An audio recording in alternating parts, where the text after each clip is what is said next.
જય જિનેન્દ્ર, હું અમીષા અને આજે હું આપ સૌ માટે લાવી છું સ્નેકી આઈડિયાઝ. આજે આપણે અહીંયા પાવભાજી બનાવશું. યુઝ્યુઅલી પાવભાજીનું નામ આવે એટલે આપણને એમ થાય કે કેટલું બધું કટિંગ કરવું પડશે, પણ આજે આપણે અહીંયા જે પાવભાજી બનાવી રહ્યા છીએ એ છે નો ઓનિયન નો ગાર્લિક. તો ચાલો આપણે બનાવીએ ચીઝી પાવભાજી, જેની તૈયારી કરી લઈએ.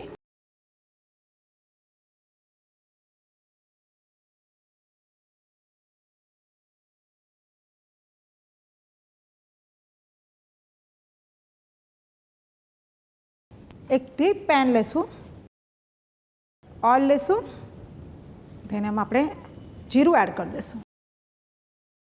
હવે આપણે એની અંદર કેપ્સિકમ એડ કરી દઈશું.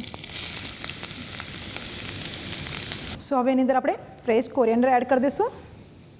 હવે આપણે એની અંદર બાફેલા આ કાચા કેળા એ પણ એની અંદર એડ કરી દઈશું. હવે આપણે એની અંદર મસાલો કરી લઈએ. હળદર પાવડર, લાલ મરચું પાવડર, ગરમ મસાલો, પાવભાજી મસાલો અને સ્વાદ પ્રમાણે અંદર મીઠું એડ કરી દઈશું. બધું પાછું આપણે એકવાર મિક્સ કરી લઈએ. સો હવે આપણે એની અંદર આ બાફેલા વટાણા એ એડ કરી દઈશું. ધન હવે આપણે આ કટ કરેલા ટોમેટોસ એ પણ અંદર લાસ્ટમાં એડ કરી દઈશું અને બધું મિક્સ કરીને આપણે એને ઢાંકી દઈશું. હવે આપણે ભાજીને ઢાંકી દઈશું. જસ્ટ 5 થી 10 મિનિટ એને થવા દઈશું. આમ તો પાવભાજીમાં સાદા પાવ તો તમે ખાઓ જ છો, પણ આજે આપણે મસાલા પાવ બનાવશું. સો એની માટે મસાલામાં આપણે લાલ મરચું પાવડર લઈશું અને પાવભાજી મસાલો અને સ્વાદ પ્રમાણે એની અંદર મીઠું એડ કરી દઈશું. મિક્સ કરી લઈશું. સો આ સિમ્પલ વે મસાલો આપણો તૈયાર થઈ ગયો છે. તમે ચાહો તેની અંદર ધાણા જીરું પણ એડ કરી શકો છો. સો આપણી પાવભાજીની જે ભાજી છે એ પ્રોપર ચડી ગઈ છે અને મિક્સ કરી લે પાછું એકવાર. આમ તો ટમેટાનું પાણી છૂટી જાય છે, પણ અગર તમને એવું લાગે તો જરૂર પ્રમાણે પાણી પણ એડ કરી શકો છો. સો હવે આપણે એને હેન્ડ બ્લેન્ડરથી મિક્સ કરશું.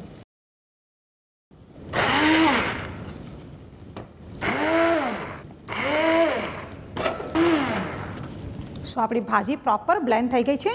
સો ભાજી બ્લેન્ડ થયા પછી હવે આપણે એની અંદર બટર એડ કરીશું. પાછું આપણે થોડો મસાલો કરી દઈશું. સો એની અંદર લાલ મરચું પાછું એડ કરીશું, ગરમ મસાલો અને પાવભાજી મસાલો.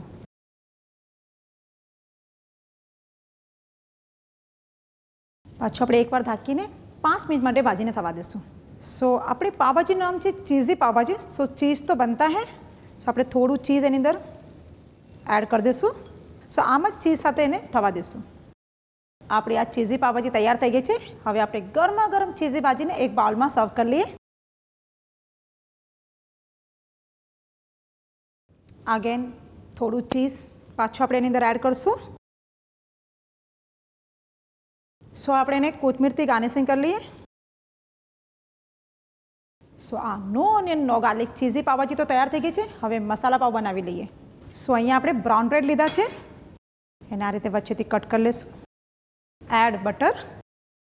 આપણે જે મસાલો બનાવ્યો હતો આપણે એની અંદર એ મસાલો એડ કરી દઈશું. બટરમાં એને પ્રોપર મિક્સ કરી લઈશું. Add fresh coriander. હવે આપણો જે પાઉં છે એને આ રીતે મસાલાને ફેરવી દઈશું. સો આપણું આ મસાલા પાઉં તૈયાર થઈ ગયું છે.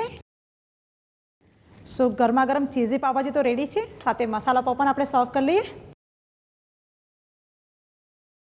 સો આ ચીઝી પાવભાજી તૈયાર થઈ ગઈ છે. જલ્દીથી આ રેસીપી નોંધ કરો. આપ સૌને અગર અમારી રેસીપી ગમે છે તો એને લાઇક, શેર એન્ડ સબસ્ક્રાઈબ કરો.